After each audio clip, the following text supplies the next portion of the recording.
আসসালামু আলাইকুম, আমি রাফিকুল রনি। আশা করি সবাই ভালো আছেন। আজকে আমার সাগরকলা বাগানে দেখি কাদিগুলোর কি অবস্থা।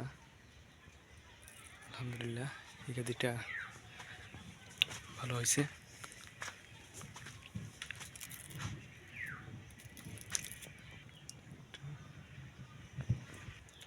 একটা আমরা যারা কলার বাগান করি, বাগানে এসে যখন কাদিগুলো দেখি তখন কিন্তু এমনিতে মনটা ভালো হয়ে যায়। একটা এখন শুধু বাগানে নিয়মিত পানি দিতে হবে। এখন যত পানি দেওয়া হবে তত কাদিগুলো বড় হবে, কলার দানাগুলো তাড়াতাড়ি চলে আসবে। আমার বাগানে প্রায় গাছেই কিন্তু ছড়িগুলো বড় হয়ে দানা হচ্ছে।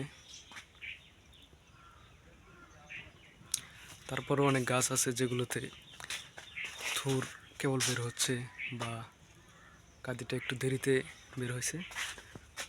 ওই গাছগুলোতে একটু বেশি করে সার দিতে হবে।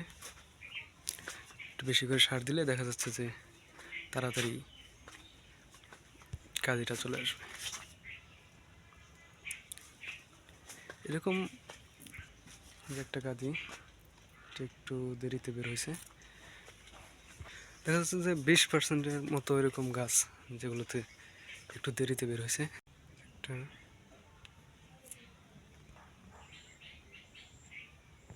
বর্তমানে বাগানের যে কন্ডিশন, এখন যত বেশি পানি দেওয়া হবে তত কিন্তু